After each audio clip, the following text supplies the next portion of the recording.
Sejam muito bem-vindos a mais um episódio do podcast Indúbio Pro Elas. Eu sou a Laura Stanchini, estou aqui com as minhas fiéis companheiras Maísa Paulino e Mariana de Oliveira Miele para falar de um tema quentíssimo, direito reprodutivo. Então, se você tem alguma dúvida nessas questões, fique com a gente até o final, que vai ser muito interessante. E para ajudar a gente nessa missão maravilhosa, nós trouxemos o convidado Sérgio Ocano, nada mais, nada menos, um médico. Ele é ginecologista, sexólogo, professor universitário, especialista no cuidado e saúde dos LGBTQIAP+, e especialista em climatério e contracepção. E também, para quem não sabe, meu amigo de longa data, eu separei uma fotinho dele numa missão muito nobre. Queria que apresentasse aqui. Oh. Ah, que bonitinha! Eu trouxe ele em ação aqui para mostrar. Ele fez o parto do meu bebê, do Raul. Esse foi em setembro de 2021. E eu amo lembrar desse dia muito, porque é o dia que nasceu o meu filho, mas também porque ele estava lá me dando apoio. Foi muito bom. 27 horas de apoio. O que você tem a dizer sobre isso? Foram 27 horas. Eu acho que foi um processo muito importante, né, Laura? Eu acho que o nascimento é sempre um processo muito importante, né? Tanto para a mãe quanto para a criança, mudança de paradigma dessa figura que é ser a mulher, né?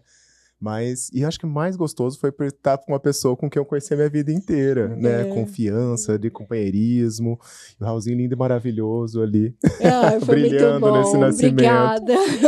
Foi muito bom, eu não canso de agradecer, foi muito bom. Obrigada por tudo. Imagina. E o que vocês têm a dizer, meninas, sobre esse tema? É um assunto que está bastante em alta e temos muitas dúvidas que eu acredito que o Sérgio vai ajudar a gente a sanar aí, né? Tirar o pessoal dessa... Todo mundo não sabe como que funciona a reprodução assistida, a questão jurídica, e com certeza vai ter muito aí a agregar para nós. Sim, é um tema muito gostoso de conversar. Então, acho que vai ser muito importante estar aqui, ouvir inclusive um especialista nessa área. E também, como você bem disse, é nascimento, é vida. Então, é onde também inicia ali os direitos. Isso. Então... Temos muita coisa pela frente. Sérgio, mas antes da gente adentrar já nesse tema, queria saber um pouquinho da sua experiência, o que você tem feito, com que você está trabalhando. Perfeito. Bom, eu sou ginecologista e obstetra de formação, né? Então, o meu início de carreira foi trabalhando com saúde da mulher. Foi uma escolha na minha vida muito voltada para essa ideia do segmento longitudinal.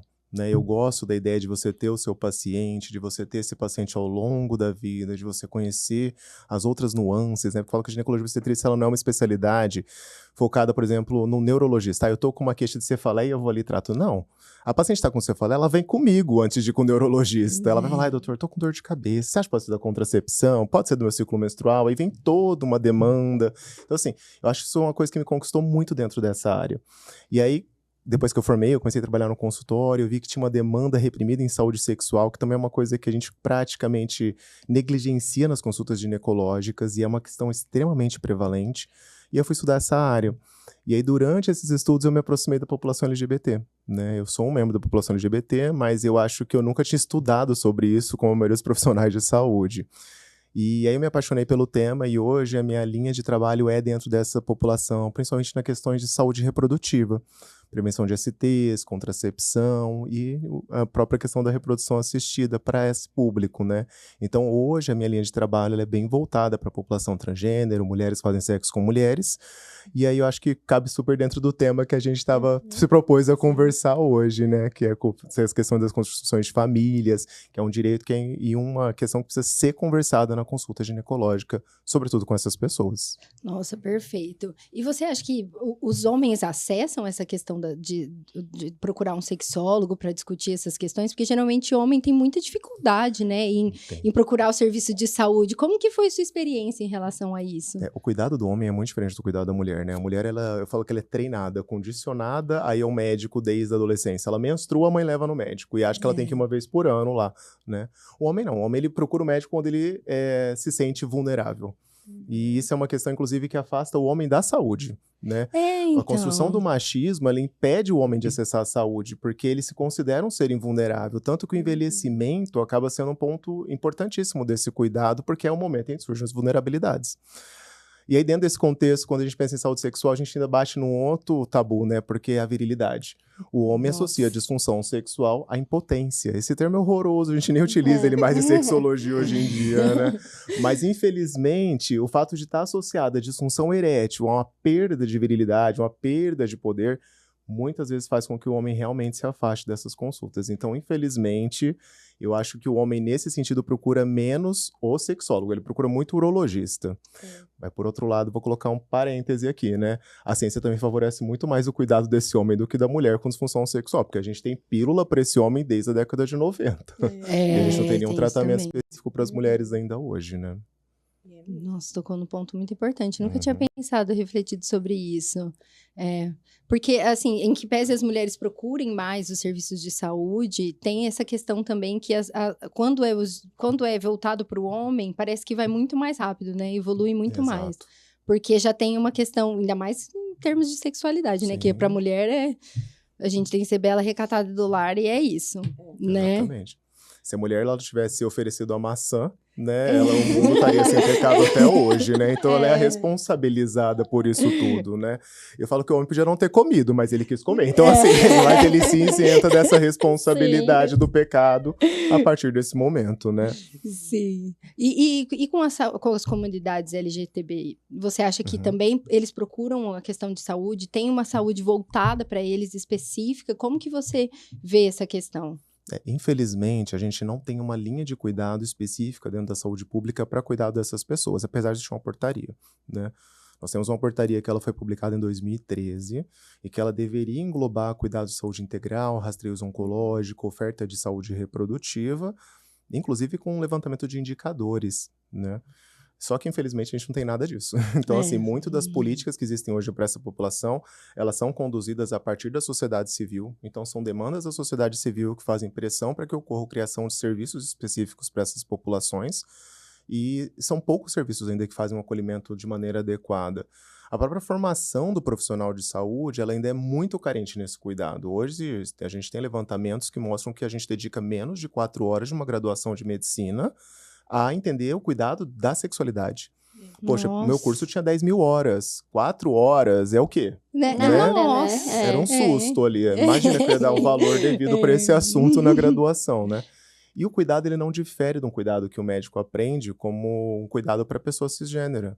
Então, por que existe tanta barreira de acesso para essa população, né? E em saúde reprodutiva, acho que existe mais uma barreira, porque normalmente um paciente trans, por exemplo, que procura um atendimento, a última pergunta que ele vai ouvir numa consulta é: você quer ser pai ou ser mãe? Ninguém vai perguntar isso.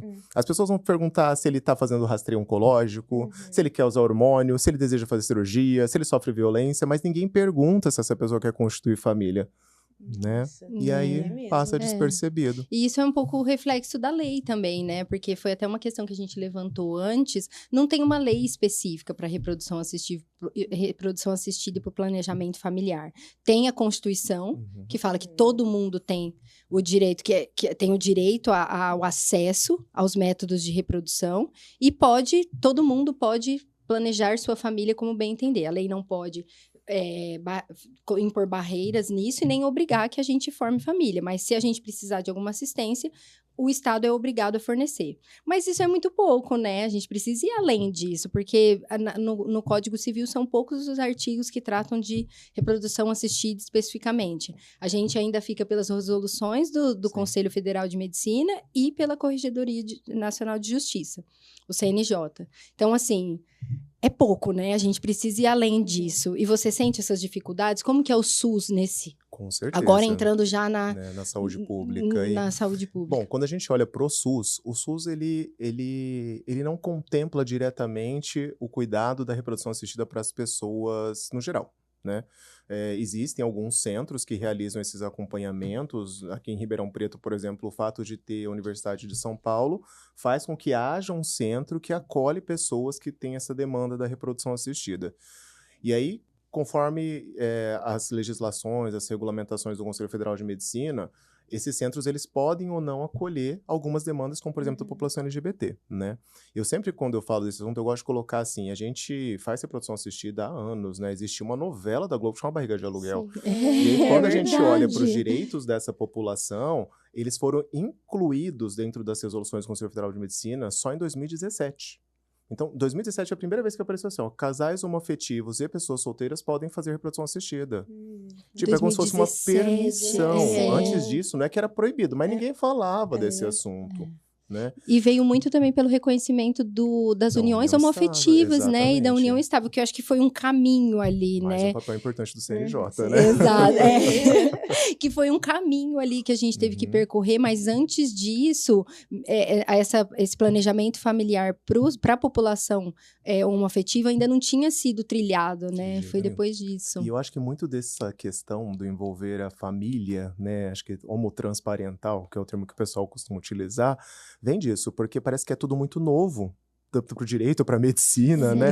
E aí as pessoas ficam muito em cima do muro sobre o que fazer, se existe legislação, se não existe resolução, o que pode, o que não pode. Por que para outros casais a gente enfrenta menos barreira? Eu vou fazer um paralelo depois de uma discussão, se a gente rolar um tempinho, para falar sobre a questão, por exemplo, da autoinseminação, que são questões que eu acho que batem em frente a isso, porque eu acho que ainda existem barreiras para essa população que para a população heterossexual não existe. Né? Exatamente. Principalmente até nessa questão de registro de paternidade, eu acho que a gente pode aprofundar mais, né? Mas, completando só aquela questão, eu falei 2017, né? As pessoas trans foi só em 2021. Olha Então, só. assim, se a gente for pensar, tem 4 anos que eu posso ofertar um congelamento de óvulos para uma pessoa trans. E essa pessoa às vezes, já Nossa, tem muito. hormonização há muito mais tempo. Quanto que isso vai impactar na saúde reprodutiva dessa pessoa? Essa discussão não aconteceu antes por qual motivo? Né? Exatamente. Eu falo assim que a lei ela tem que acompanhar o que acontece, né? Porque assim, na prática, igual já tinha novela Barriga de Aluguel, era um assunto que assim era uma demanda, né? As pessoas queriam por isso, não é só querer, tem direito a isso. Exatamente. Né? Então, assim, a lei, é muito importante que a lei reconheça esses direitos. E olha como que a gente fica com essa sensação de que chegamos atrasados, entendeu? Não estamos, assim, agora temos, então é um alívio, mas estamos muito atrasados, né? Temos aí um tempo para compensar isso. Exatamente. E temos uma fragilidade, acho que acima de tudo. É importante ressaltar que quando a gente fala dos direitos da população LGBT no geral, infelizmente muito foi conseguido por jurisprudências, decisões do STF, do CNJ. Não existia uma lei específica, nunca foi um decreto presidencial. Então, assim, existe uma fragilidade. A gente está vendo outros países perdendo direitos, dificuldade de reconhecimento de maternidade socioafetiva na Itália, tudo isso por conta de um retrocesso. Então, se a gente não tem uma boa base para garantir esse direito, eu acho que a gente sempre vai ter essa vulnerabilidade existente. Mesmo. Exato. E falando em atraso, tem aí um projeto, né, do novo Código Civil, que a gente estava comentando, que vai trazer agora que o casamento é uma união entre duas pessoas. Finalmente, isso vem para a lei, né, o reconhecimento do casamento para as uniões homoafetivas. Então, assim, isso é um avanço muito grande, mas ainda ficamos com essa sensação de que Estamos atrasados. estamos atrasados, né? Mas entrando agora no congelamento de óvulos, assim, já vamos... Ultimamente, isso tem ganhado mais proporção, porque as mulheres têm tido filhos mais tarde, né? Por conta da inserção no mercado de trabalho, por conta de toda a questão estrutural social mesmo. Como que você vê essa questão?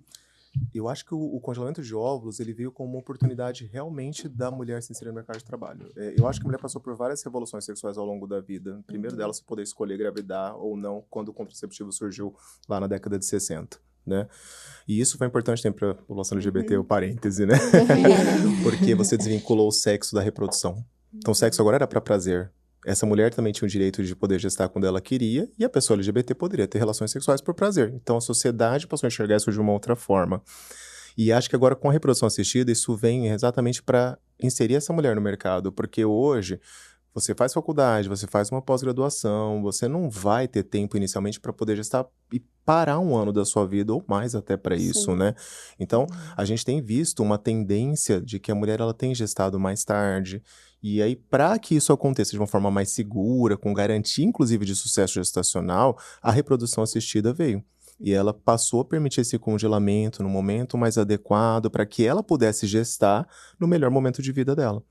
Certo. E mesmo assim, em que pese a Constituição traga que não pode limitar essa questão, ela pode fazer essa inseminação até 50 anos, Até né? 50 anos. É certo essa... O É discutível, né? É discutível. O Conselho Federal de Medicina ele tem algumas brechas nesse sentido, né? Ele permite que uma mulher que, sem avaliação clínica específica, possa gestar até os 50 anos de idade, independente de ser para ela ou para outra pessoa. Após os 50, ele permite, desde que ela tenha sido avaliada clinicamente e tenha condições de gestar, né? A gente vê, por exemplo, pessoas famosas, exatamente, que negam até a morte que elas fizeram reprodução assistida, mas ela está para menopausa, segundo ela, né? Então, muito provavelmente teve outra situação. E você, porque mesmo a Cláudia Raia sendo extremamente saudável, né? Aquela mulher deve, Nossa né? senhora, Dá 10 a 0 em mim. Exala saúde, né? Exatamente. Teve um parto prematuro, teve um quadro de pressão alta, e esse é o motivo do CFM, às vezes, bloquear a questão dos 50 anos de idade. Porque a gente sabe que a morbimortalidade dessas mães, depois dos 40, aumenta. Então a gente precisa ter esse foco de que talvez o melhor momento também não seja esperar os 40 anos para poder gestar o segundo filho. Olha só. Inclusive, tem uma polêmica. A questão do custo, né, para poder fazer o congelamento de óvulos, a questão do plano cobrir ou não.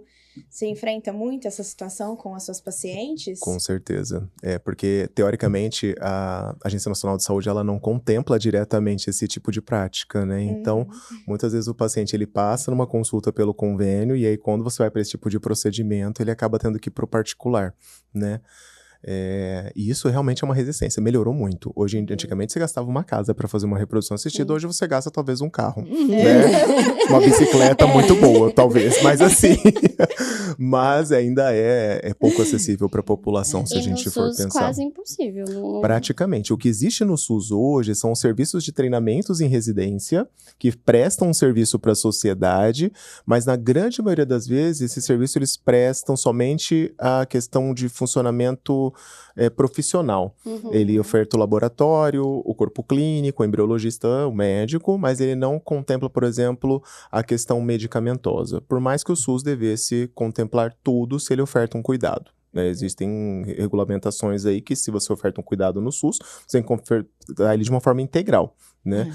Mas como esse cuidado também ele não está contemplado diretamente, ele é meio que vamos dizer assim, um bônus, né, daquele hospital que tem um treinamento para a população, e acaba se compreendendo que é possível esse tipo de prática, né? Bom, Sérgio, eu trabalho hoje com direito para mães também, principalmente para aquelas que sonham com a maternidade. Então, eu fiz um estudo por conta dessa questão do plano cobrir ou não congelamento, e eu identifiquei que aqueles casos em que a mulher tem um problema de saúde, por exemplo, um câncer, o plano ele tem que garantir. Exatamente. Um ovário policístico, então é algo bem condição. Assim, eu acho assim que poderia ser mais, né? Exato. Poderia cobrir mais porque é vida, né? Mais direitos. A gente, assim, tem alguns projetos de resolução para a inclusão desse tipo de prática dentro do SUS hoje, mas eles ainda estão engatinhando dentro do Conselho Federal, né? Mas provavelmente eu acho que nos próximos anos, como assim, as tecnologias elas estão ficando mais acessíveis, medicações já perderam patentes, então eu acho que daqui para frente pode ser que isso tudo fique mais acessível, né? Já foi muito pior lá no passado, né? Hoje acaba sendo uma questão muito cara ainda, mas melhor do que já foi.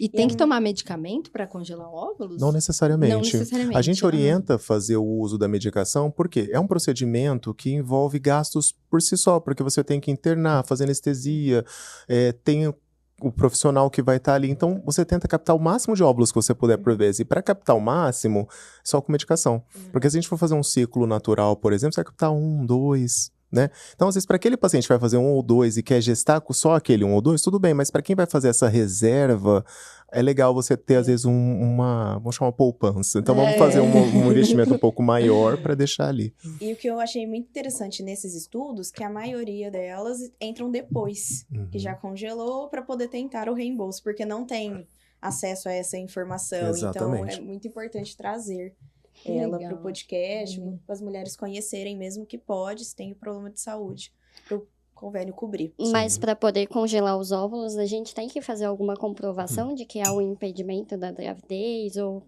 quero fazer, congela No e particular, pronto. não. Basta a vontade da paciente. Por exemplo, eu ouço muito de alunos, assim, quando a gente conversa de produção, as alunas falam, doutor, mas eu tô com 25 anos, eu vou fazer residência, eu quero trabalhar.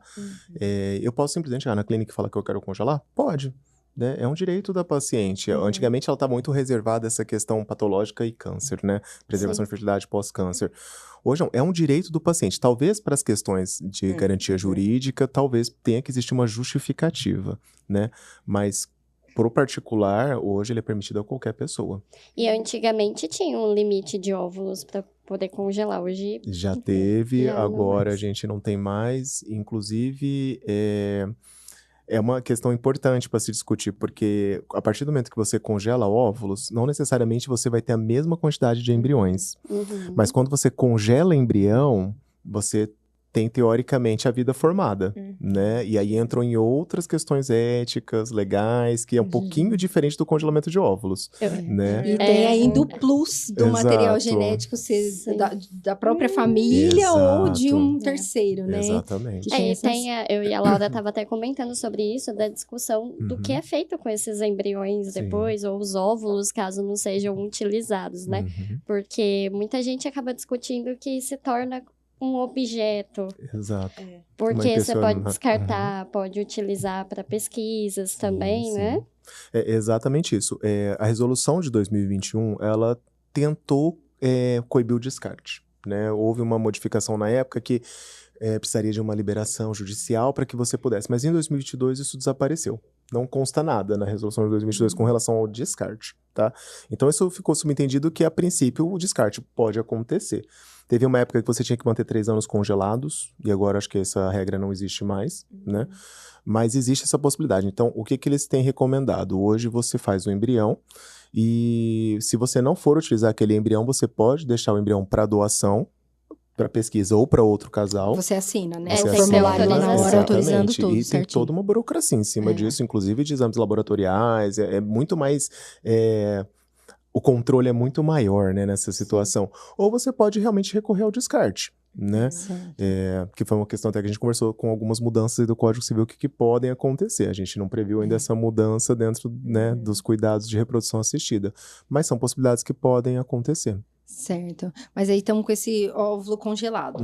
Então, a gente pode, para fazer, depois desse óvulo congelado, é que a gente vai fazer as inseminações, né? Tanto a Isso. homóloga, que seria com o material do próprio parceiro, do sim. companheiro, né? Ou companheira, ou homóloga, ou heteróloga, que seria Isso, de um que é uma doação. terceiro. Quer Exatamente. explicar melhor pra Vamos gente? lá. Porque Porque é acho difícil que- essa nomenclatura, gente, a gente né? fica no jurídico. Mas é muito interessante conhecer, legal, né? porque tem reflexos jurídicos totalmente diferentes, Sim. né? Se é um Sim. material genético. Porque, assim, se é material homólogo, o material genético é da família, a paternidade é presumida também, né? Sim, sim. Porque ali já é o pai mesmo. Se for Exatamente. heterólogo, tem essa questão do Doador.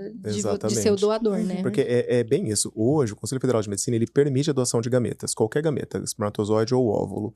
Então, se a gente atende um casal que não pode gestar, se ele estiver utilizando o próprio óvulo e o próprio gameta masculino, por exemplo, o espermatozoide, esse tipo de fertilização, ela é homóloga. Então, aquele casal forneceu o gameta para a própria reprodução dele. Aí é o que você disse, automaticamente está subentendido que existe uma maternidade e uma paternidade ali, né? E o Conselho Federal de Medicina permite essa doação heteróloga, que ela pode ser de parente, apesar de ser da família, é entendido como heterólogo, porque vem de outra pessoa que não faz parte do casal, né? Então, pode ser um irmão, pode ser o pai, pode ser o filho, o tio, o primo. A gente evita o avô por questões de idade, né? E a avó, né? Mas poderia, se eles forem jovens, não tem problema nenhum, porque existem regras para doação de material também, até 37 anos para óvulo e 45 para espermatozoide. Então, se eles estiverem nessa faixa, permitido, né? E aí, essa doação, ela acaba vindo, é uma doação altruísta, vamos dizer assim, porque essa pessoa ela não pode exigir nenhum direito sobre aquela criança que está sendo feita, né? A criança é do casal que passou por reprodução assistida.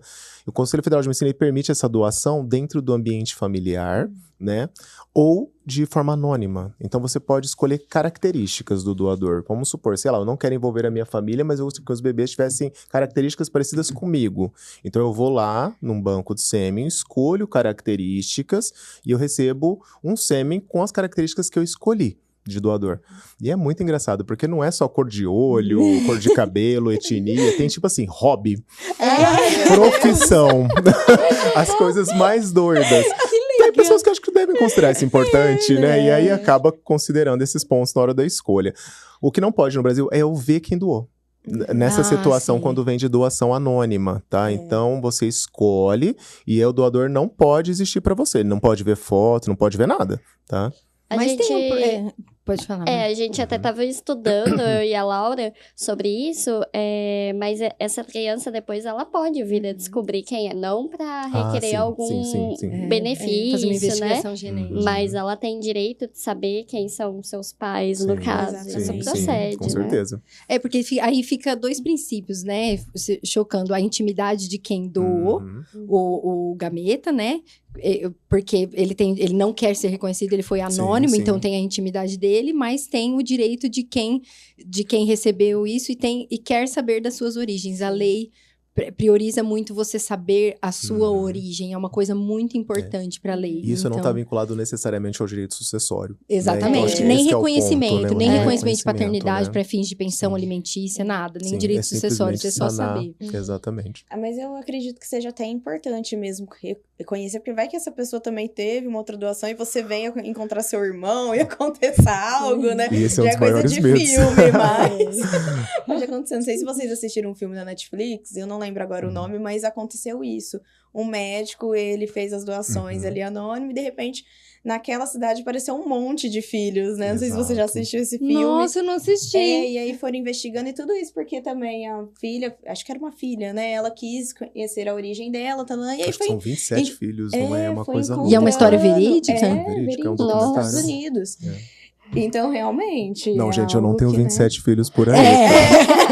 Não. Queria, pelo menos um, mas assim... Por hora, Assim, Ah lá, eu acho que tem que sair de mim essa responsabilidade de pôr filhos. Vocês podem começar também, viu, gente? Você, principalmente, já tá casadíssimo aí. E, Sérgio, nesse caso, assim, vamos além.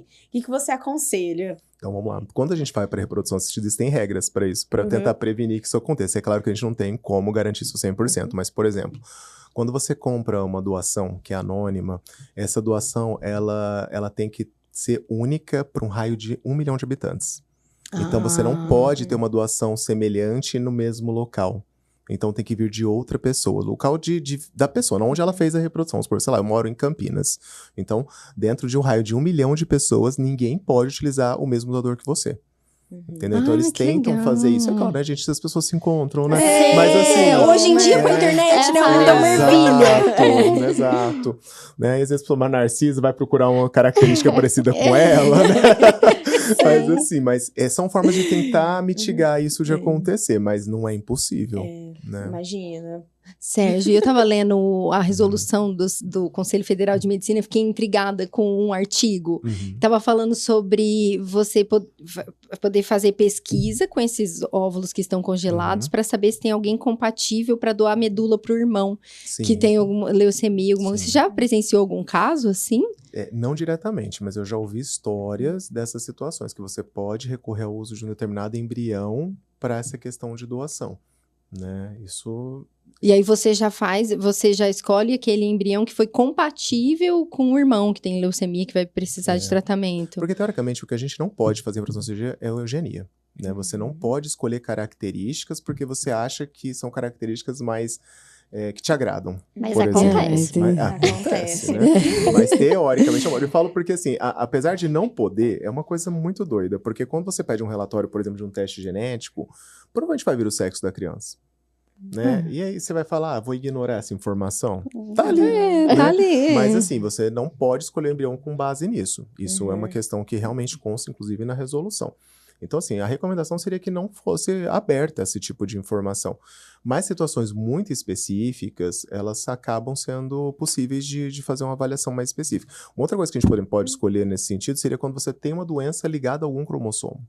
Por exemplo, eu tenho uma doença que está com cromossomo X, ou eu tenho um embrião que tem alguma alteração já genética e eu não quero utilizar. Eu posso não utilizar? Pode. Você pode usar os outros embriões. Então, essa possibilidade de escolha, ela existe, mas não no sentido de fazer uma eugenia. Isso não pode. Nossa. Certo, E acaba, aí, esses processos de reprodução assistida aí são muito caros, né? Sim. Igual você falou. E tem a reprodução, a inseminação artificial caseira, que é uma via, que eu acho que é uma Tem via várias. alternativa aí, né? E Sim. casais homoafetivos, a Sim. gente viu que tem até grupo no Facebook de... É muito comum, na verdade, É. para esses casais, esse tipo de prática, né? Porque entra essa questão, poxa, eu tenho dificuldade financeira para poder fazer uma reprodução assistida. E eu também tenho dificuldade em encontrar um profissional de saúde que vai me orientar em como fazer isso de uma maneira adequada. Então, o que eu vou fazer? Eu vou recorrer a um grupo de Facebook, um grupo de WhatsApp, né? Até um Discord. Então, a pessoa entra ali e fala, olha, eu tô querendo gestar, o que vocês já fizeram? Então, a gente chama isso de técnicas não assistidas, né? Que são as técnicas onde a pessoa pode gestar por diversas formas. Tipo, eu quero me relacionar, por exemplo, o casal entra num acordo e fala assim, um casal de mulher lésbica, por exemplo, nós vamos na balada hoje, você conhece uma pessoa, transa, engravida e tá tudo bem, nós não vamos atrás dessa pessoa. Se você engravidar, nós vamos conduzir essa gestação, tudo normal. Tá tudo bem. Um acordo do casal, né? Da mesma forma que pode, às vezes, um casal de mulher lésbica falar assim, a gente tem um amigo gay que gostaria de doar pra gente, mas a gente não vai transar, a gente vai fazer uma autoinseminação caseira, né? E essas práticas são muito comuns, né?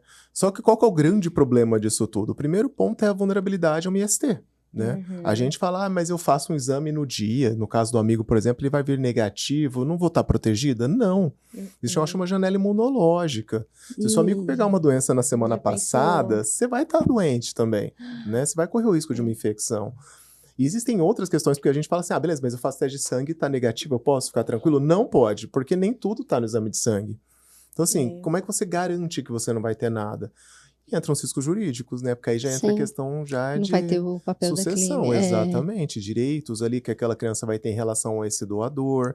E aí, eu acho que, como médico, o nosso objetivo nunca vai ser impedir o paciente de fazer nada. A gente tem que passar as orientações sobre os riscos e benefícios dessa prática e o paciente tome a decisão dele em relação a isso depois que ele entendeu, né? Mas é muito comum já chegar depois que fez. E aí a gente acaba tendo que segurar as pontas. Também, né? Conta um pouquinho. A gente teve clientes que já fizeram a inseminação artificial caseira, porque aí você não tem... Porque só para pontuar, em casos quando você faz a reprodução assistida numa clínica, vem um papel falando que aquele doador é anônimo. Então, você evita a responsabilidade do doador.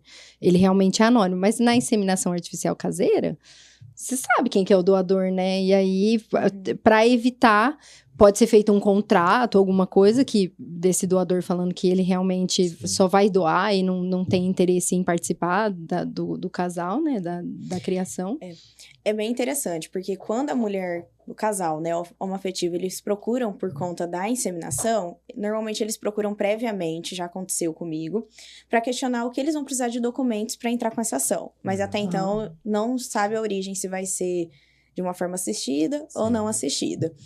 E normalmente a gente aconselha, né? É importante que desde o início a mulher ela tenha toda a documentação, declaração de acompanhamento junto com a companheira, além de tudo, a declaração de união estável para poder demonstrar que realmente são um casal, as fotos do quarto, da maternidade, para depois lá na frente poder entrar com a ação.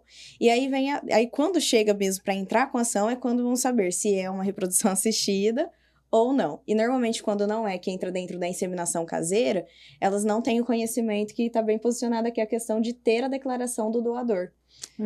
Aí é onde vem os impasses jurídicos. Eu já tive casos que eu entrei sem essa declaração e o juiz teve o cuidado de pedir. Então, agora parece que eles têm esse cuidado para evitar essa questão, mesmo buscando uma analogia junto às clínicas, né? Agora, você já teve caso que o juiz não teve esse cuidado, né? O Ministério Público, né? Na intervenção de não pediram, já reconheceram. Mas aí é um reconhecimento de filiação socioafetiva, né? Que, pela lei, é baseado no vínculo, na construção, na convivência. Tem que demonstrar que a criança foi criada ali. E assim, a criança acabou de nascer.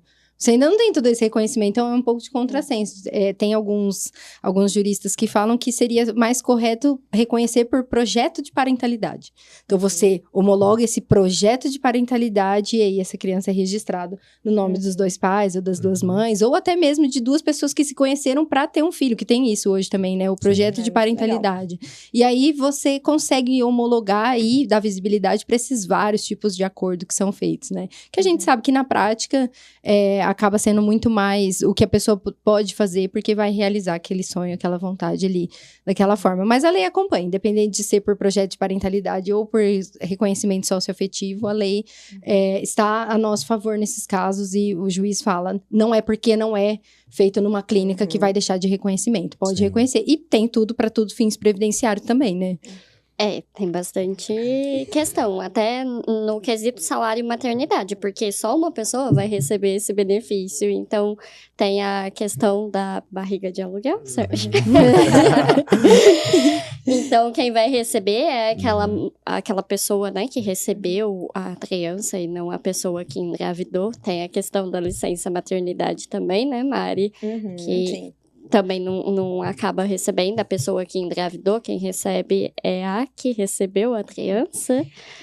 Na realidade, aqui eu acho bem interessante é a estabilidade, né? Porque quando a mulher ela está grávida, ela tem direito à estabilidade gestante. Só que a estabilidade, na realidade, ela é para a criança, né? Vamos dizer, uma proteção à criança e não à mãe. Então, existe uma discussão a respeito da mulher que foi, desculpa o termo, barriga de aluguel, para que ela possa ou não ter essa estabilidade. Então, em tese, né, não haveria, porque ela não é ela que está com a criança, que ela cuidou, mas existe uma vertente de discussões, né, a questão hormonal. O Sérgio também já, depois vai apresentar aqui, existe também a questão do período de afastamento. Que aí entra como auxílio-doença e não salário maternidade. Eu acho que a gente pode entrar nesse tema que é legal também, de barriga de aluguel, de cessão temporária do útero, né, como que... Hoje já tá mais flexível também, nesse sentido, né, as resoluções. As decisões são bem recentes, na verdade, em cima disso tudo, né? Mas é exatamente isso. O fato de você ter a criança não garante, principalmente para o casal homoafetivo, esse direito diretamente pro casal, né? Então, o que a gente consegue garantir hoje é exatamente isso. Quando às vezes o casal procura a gente, eles falam, mas como é que vai ficar depois que essa criança nascer? E se eu sou um casal de 2 homens que tem uma barriga de aluguel? Não, sessão temporária de útero. A gente evita esse termo, popular, barriga de aluguel. Mas sabe por que a gente evita? Exatamente porque o CFM proíbe a gente de custear a barriga. Então, o aluguel é uma ideia de que tá pagando. Né? Faz sentido, né? Tem tantos países que fazem isso, né? Sim, eu acho que estamos atrasados. Eu acho que na prática deve existir. Na prática, embora a lei proíba, né? Eu acredito que na prática exista, porque eu já ouvi histórias. Sim. Então, né? E tudo bem, gente. Eu acho que deveria poder, inclusive. Nós tivemos, inclusive, recentemente até uma denúncia no Ministério Público de uma mulher que arranjava barrigas de aluguel, né? Olha só. Então, assim, foi uma situação bem complicada no Brasil isso daí, mas a gente sabe que infelizmente acontece, né? E infelizmente eu digo assim por causa da lei, porque eu, por exemplo, não tenho uma barriga para poder gestar por mim. Então, e aí, como é que fica na minha situação? Às vezes, se eu tivesse condições de uma pessoa que tá totalmente de boa, eu falo pra mim, Sérgio, tranquilo, eu não posso, né, pagar essa pessoa. Então, a gente tem pontos aí realmente que constrangem, né? Eu acho que para os dois, porque a pessoa que tá gestando, que vai ceder o útero também, gente, vai engravidar 9 meses, eu acho que, né... Eu acredito que seja aqui no Brasil dessa forma. Sim, no exterior já é diferente. Até mesmo tem um influencer, acho que é Lucas Rangel, eu não me recordo o nome dele. Ele e o parceiro estão com a barriga de aluguel. Sim. É o termo de novo, barriga de aluguel. Mas eles estão... E até mesmo é interessante posicionar sobre o casal homoafetivo, entre homens, a questão da estabilidade. Porque é possível a estabilidade para um dos homens. Então é legal. E essa decisão também ela é muito recente, porque o entendimento dessa família existir é exatamente isso. A garantia da licença parentalidade ela está associada à segurança dessa criança. A gente tem dados mostrando que você reduz mortalidade infantil, o fato de existir uma pessoa cuidando dessa criança por 4 a 6 meses, né? Então, ter essa criança, direito para um dos pais, não é só uma questão de, a pessoa precisa... Não, mas é uma questão de segurança de saúde. Sim. Né? Então, assim, essa licença, ela acaba sendo entendida dessa forma. E isso é uma coisa que a gente conversa muito com os casais. Então, assim, a partir do que ocorre a gestação ou o planejamento, a gente já explica, olha, você vai sair da maternidade com a licença para uma das pessoas. Precisa ser necessariamente quem gestou? Não. Pode ser que a pessoa que gestou não quer a licença, quem quer é a parceira. Tá tudo bem, né? Mas uma pessoa do casal vai ter esse direito. E às vezes as pessoas atrelam essa questão do direito a quem vai amamentar, se vai amamentar, não vai. Uma coisa não tem nada a ver com a outra, né? São situações totalmente diferentes. mas é um direito que é garantido para esse casal. E aí entra na questão do útero de substituição, né? Essa pessoa que gestou por um casal, ela também não teria um direito para poder, né, se recompor de uma gestação? Exatamente. Teoricamente, ela não está incorporada a essa licença. Ela vai ter uma licença do trabalho. Ela vai ter ali, olha, eu estou trabalhando, eu passei por um procedimento, a hora que eu estiver recuperado, eu volto. Então, seria um atestado, né? atestado. Entraria pelo... Auxílio-doença e não Exatamente. salário-maternidade. Como mas se ela estivesse incapacitada. Mas tem Ah, algo do muito trabalho. injusto, que temos a diferença entre a licença maternidade e paternidade, né? Sim. A quantidade de tempo. Ah, sim. Mas quando a Acaba gente sendo pensa bem nesses casais, injusto. a gente consegue, né, por analogia, associar, por exemplo, que se for um casal de 2 homens, um deles vai ter que ter direito aos 120 ou 180, Sim, né? com Depende de certeza. como vai ser a empresa, mas o direito a pelo menos um deles ter os 4 meses com a criança. E isso Imagina. é uma questão, inclusive, por adoção, né? As pessoas às vezes não sim. sabem disso. Elas falam assim, mas É esse é só verdade. para quem gestou? Não, é para quem adotar também. Né? Sim, Essa tem pessoa que também ter uma passa a ter o adaptação, direito né? de exigir essa licença. Quem adotou tem direito ao salário-maternidade. Meu sonho. Já faz planejamento previdenciário com a Maísa. Médico precisa. Já faz o pitch, Maísa. O que a gente tá bom. oferecendo é planejamento. E o Sérgio, pra poder ceder a barriga, preferencialmente tem que ser alguém da família até 4º grau. Isso. Existem regras para poder ceder a barriga, né? Seu útero de substituição de uma pessoa. Então, o que o CFM permite? Parente até 4º grau do casal. Então, quem que é o parente até 4º grau? É a mãe ou a filha, desde que tenham menos de 50 anos, irmã, tia, prima. A avó geralmente tem mais de 50, então a gente já exclui logo de cara, né? De qualquer um dos lados do casal.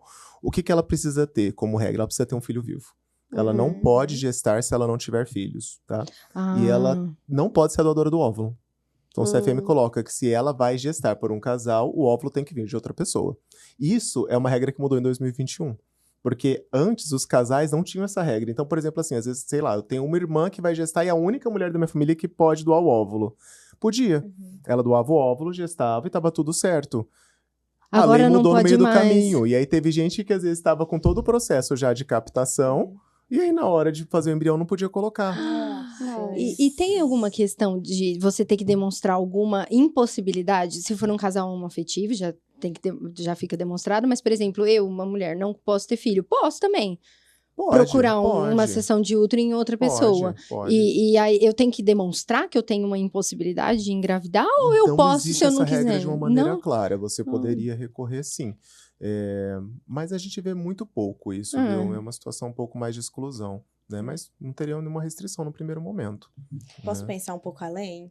Uhum. Imagina aqueles casos em que a mulher, ela cede o útero e então ela perde o bebê ou ela contrai alguma doença. Eu não sei o Sim. nome, tipo assim, que o seio aumenta. Como que chama o nome dessa doença? Que parece que vai aumentando os hormônios e o seio pode aumentar. Tem um nome específico, eu já vi sobre. Uhum. E aí, como é que ficaria na questão jurídica da mulher que teria o filho e da mulher que ficou doente? De indenização, você fala? Você poderia entrar com uma indenização porque deu errado? Mas ao contrário, né? Porque ninguém ali tem culpa, não sei. Mas eu acho entendo muita que é coisa um discutível. risco, né? Se É a um pessoa risco. tá se sujeitando a fazer, ela tem que estar disposta a correr os riscos também. E é uma sessão altruísta, né? Tipo, ela não teve... ela não foi obrigada a passar, né? Então, Exato. exatamente isso, acho que ela se responsabiliza. É claro que, por exemplo, assim, se ela tem uma complicação da gestação, com certeza o casal que tá junto, acho que tem algum grau de responsabilidade no tratamento, né? Mas, por exemplo, situações que eu já peguei que eu até fiz uma orientação pro casal. Eu atendi recentemente um casal que fez reprodução assistida, um casal heterossexual, e a receptora, né, a moça que cedeu o útero, ela queria fazer a laqueadura. E aí ela já tinha critérios para fazer a laqueadura pela lei, ela tinha mais de 21 anos, 2 filhos vivos, só que o casal queria que fosse cesárea e ela falou que por ela tudo bem, então eles iam pagar a cesárea dela.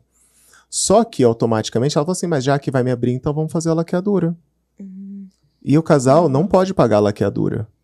Porque se ele pagar a laqueadura, ela tá tendo ganho secundário com essa gestação. Meu Deus do céu. E aí a gente teve que explicar isso tudo pra eles, porque na cabeça deles estava tudo certo que eles iam abriu, pagar. já faz. já Claro que eu aproveita. acho que se ninguém denunciar não vai dar problema nenhum, mas gente, Mas você tem tá que ter cuidado, pedindo né? pra ter um problema, né? É. E aí a orientação nossa foi exatamente essa. Falou assim, olha, a laqueadura é uma situação à parte. Poderia ser feita na hora do parto? Sem dúvida nenhuma. Com indicação médica, tranquilo. Mas por desejo da paciente sendo pago por vocês, isso já envolve vínculos que a gente Sim. tem que tomar um pouco mais de cuidado. Porque como não pode envolver nenhum tipo de vínculo monetário, isso não deixa de ser um ganho. Olha só, Nossa, isso é muito interessante. Isso é muito legal. Estão Muito vendo como mesmo. surgem coisas que a gente É, nem não imagina, imagina. né? Ah, na prática até a exatamente. teoria é diferente, né? Sempre Sim, assim. exatamente. Muda tudo. Mas é bem, e tem também que pontuar que essa pessoa que cedeu o útero, ela tem direito a ter um acompanhamento de saúde Sim. até pelo tempo que durar o puerpério, Sim, né? Mas sim. aos 40 dias a gente sabe que o puerpério demora muito mais. Exatamente. Né? Outra Custeado coisa... por essa família, É, inclusive. custeado pela Acho que é uma família. coisa bem interessante também de pontuar que hoje a mulher ela tem direito ao acompanhamento, né? Então é Uhum. sempre ela e um mais um, né? Isso. Principalmente na hora do parto. E como que fica em relação à família? Você já presenciou alguma Nossa, situação gente de que a tem família várias quer estar questões junto aí, porque começa do e ela quer outra pré-natal. pessoa? Você já fez parte de alguém que era Não. acidente de útero? Olha, assim? descendente de útero não, mas a gente conhece os problemas da maternidade, É. porque assim, a gente que trabalha Também. nessa área, sempre que tem um problema ali dentro da maternidade, é a gente que tem que socorrer, apagar o fogo, né? Mas assim, por exemplo, vamos pegar uma situação do pré-natal. Então, por exemplo, vem pro pré-natal, você vai acolher todo mundo que tiver com esse paciente, né? Então, assim, por exemplo, às vezes a paciente vem junto com a mãe, porque ela quer que a mãe esteja junto com ela nessa consulta, por uma questão de conforto, segurança. Ela vai ser examinada, às vezes ela quer ficar com alguém que ela confia. Então, na consulta de pré-natal, o direito dela é levar quem ela quiser. E se esses pais quiserem estar junto nessa consulta, eles podem? Podem, mas quebra um monte de coisas, Imagino. inclusive sigilo médico-paciente. Eu vou conversar de coisas pessoais dessa paciente com outras pessoas na sala, né? Então, assim, fica muito limitado o que a gente pode fazer. Na hora do parto, por exemplo, geralmente as maternidades permitem um acompanhante e a gente entende que nos hospitais que são amigos da criança, por premissa de ser amigo da criança, ele é um hospital que entende que o pai ou os pais não são acompanhantes. Então, você imagina, se eu sou um acidente de útero para um casal homoafetivo masculino, eu vou para a maternidade e levo a minha mãe para o parto, porque é a pessoa que eu confio. Só que os rapazes são pais da criança. E eles não são acompanhantes. Então, eles também poderiam ficar na sala de parto comigo. Nossa, Então, fica assim, na galera lá. exatamente, Não né? Tipo, álbum de Imagina. fotos maravilhoso. Coitada dessa brother. mãe, né? Dessa pessoa que tá ali, né?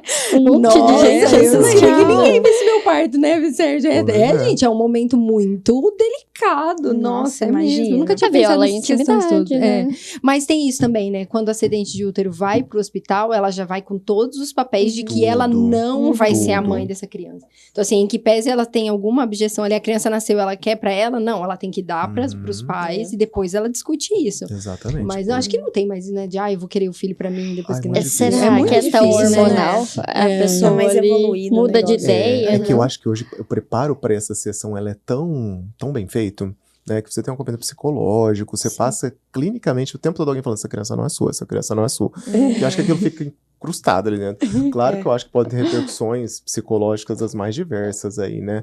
Mas eu acho que a pessoa que ela cede o útero, ela já tá num grau de altruísmo muito grande, né? Ela tem um preparo para lidar com certas situações que, assim, eu não sei se eu teria. Eu Né? acho Então, que assim, também eu não. não conseguiria, talvez, por mais que eu acho super bonito, mas eu bonito. entendo super quando meus cunhados falam pra mim, não, Deus me livre, não consigo desvincular, como é que eu vou ver essa criança não vou poder dar de mamar? Né? É totalmente compreensível isso pra E mim. nasce já vai pra mãe, não tem gente. nem a oportunidade ali de ficar um pouquinho com a criança, nada. A decisão acaba sendo muito do casal, né? Como é Aham. familiar, na maioria das vezes, acaba tendo um certo vínculo, né? Inclusive, é uma questão, a gente tá fazendo um levantamento agora, inclusive, sobre isso, sobre como é que o casal LGBT, ele entende a amamentação. Né? Por exemplo, nessas situações, você tem uma parente que gestou por você. Você vai impedir ela de amamentar? Não é mais interessante ela amamentar do que você dar fórmula? Ou ela captar o leite e fornecer pra você? Se ela topar, obviamente, né? Sim. Então, assim, são pontos que a gente nunca discutiu antes. E a gente começou a se preocupar com isso agora. E é muito engraçado que quando eu compartilho essa pesquisa com as pessoas LGBT para preenchimento, elas sempre falam assim, nossa, eu nunca parei pra pensar que eu vou ter um filho e alguém vai ter que amamentar. Como é que fica Então, isso, que né? coisa, também nunca tinha pensado nisso. E é legal também a gente pontuar que o CFM já flexibilizou um pouco essa regra de ter que ser parente, né? Ele fala que em alguns casos, se você tiver, se não tiver parentes aptos a fazer a seção do útero, com autorização do Conselho Regional de Medicina, pode ser outras pessoas. Então, já é um catástrofe a mais, né? Desde que não haja o vínculo monetário. Né? Que eu acho que é a parte mais difícil de comprovar, mas existe a possibilidade. Amigos que gestam por outros, pessoas que se sensibilizam com o casal e resolvem gestar. Isso é possível. Mas eu acho que eu iria preferir que fosse um terceiro, uma pessoa desconhecida, porque, como você disse, tem um vínculo, né? É delicado. Eu fico aqui até pensando na CLT, né? Porque tem os períodos de amamentação. Imagina! Começando na CLT. Isso é prática, gente. Você pensa, eu tô com meu seguro saúde, mas eu tenho direito à minha licença amamentação. Como é que fica isso, né? Você vai começar isso pro seu patrão, eu fico pensando, sabe? Você de meu útero, tenho que parar 15 minutos pra amamentar, vamos trazer a criança. Porque quem tá amamentando tem reduções nas jornadas, né? Então, por isso mesmo. Por isso que eu tô pensando aqui. Como que fica, né? Eu acho que a lei tem que se virar, gente. A lei que lute pra abarcar todas essas situações, não é? Mas eu acho porque, que... gente, é justo. Mas fica numa situação de insegurança jurídica, porque se não tá estipulado, como que vai fazer? Você fica dependendo do juiz ali, do entendimento dele. E nem tudo você vai levar pro judiciário, né? Vai muita questão de bom senso. Ah, sim. Né? De compaixão, empatia. Tem que ter esse isso. lado.